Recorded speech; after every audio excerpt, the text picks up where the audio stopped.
All around the world, people are living in the shadows of volcanoes, which seems risky to me.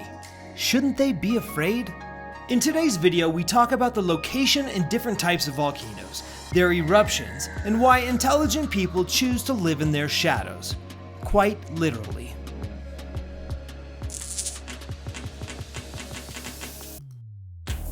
Of the 1,300 potentially active volcanoes on Earth, something like 20 of them are erupting right now. And while their locations may seem random, they're not.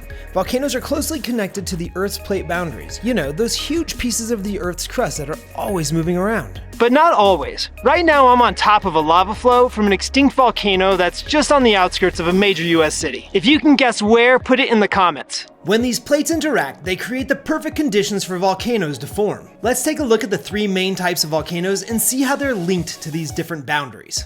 And first up, we have shield volcanoes. Now these gentle giants have broad sloping sides and are mostly made from low viscosity lava that flows very easily. They're usually found at mid-ocean ridges where tectonic plates are diverging or pulling apart, or over hotspots like the beautiful Hawaiian Islands, which have two of the most active shield volcanoes on Earth. And can you guess why they're called shield volcanoes? That's right, because they look like shields lying down. Just imagine a big gooey pancake with maple syrup flowing down the sides. Next we have composite volcanoes, aka stratovolcanoes. These are the classic cone-shaped volcanoes that look like they belong in a movie. They form at convergent plate boundaries where plates are colliding.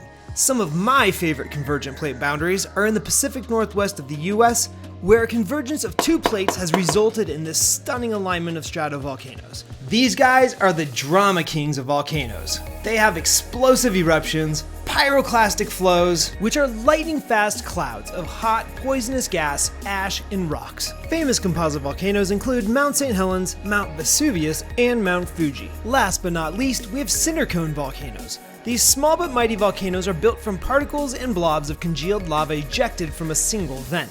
They can pop up pretty much anywhere there's volcanic activity.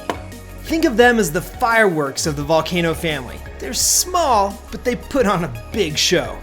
And now it's time for the Seriously Dave quiz. Which object in our solar system has the largest volcano, and which object is completely covered in volcanoes? Stay tuned for the answer. And back to eruptions. Most of them don't scare me. Notice I said most of them, because shield volcanoes typically have rivers of lava that you can just walk away from.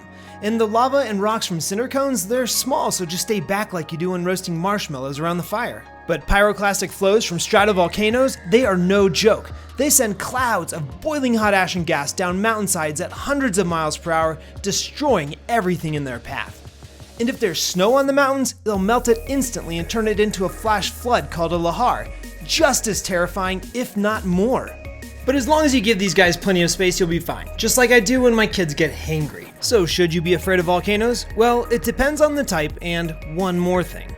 Are they extinct, active, or dormant? Active volcanoes are currently erupting or have erupted recently, like Mount Rainier in Washington State. Sure, it's been 1,000 years or so since its last eruption, but just because it's quiet doesn't mean it's dead. And I'm going to recreate an active volcano here. And while they may appear boring, inside the mountain there is magma filled with gas, like this soda.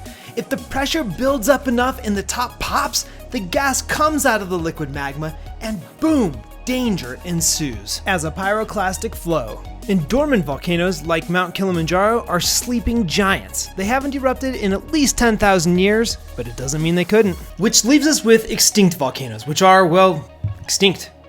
And now the answer to the Seriously Dave quiz. Mars has the largest volcano in the solar system, Olympus Mons. It's a towering shield volcano 2.5 times taller than Mount Everest and as wide as the state of Arizona. And Io, a moon of Jupiter, is absolutely covered in volcanoes that are currently erupting. There are literally hundreds of millions of people living within 60 miles of volcanoes. So why do they live there? Didn't we learn anything from Pompeii? This is Naples, Italy. On the other side of Mount Vesuvius here, an active stratovolcano, are the ruins of Pompeii.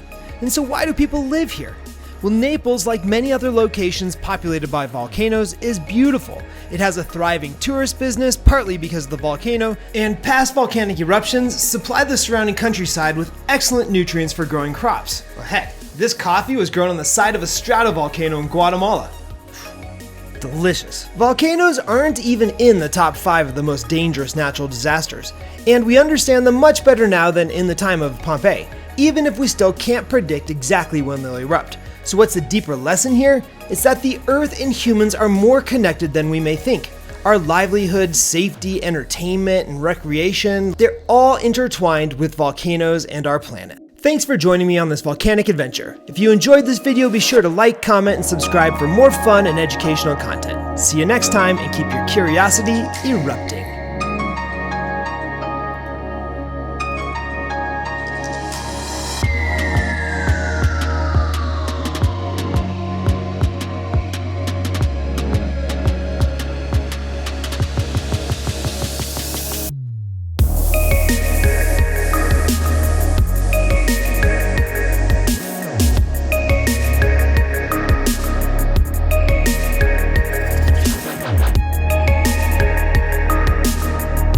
There's also rock climbing, hiking, rock hunting, birding. Did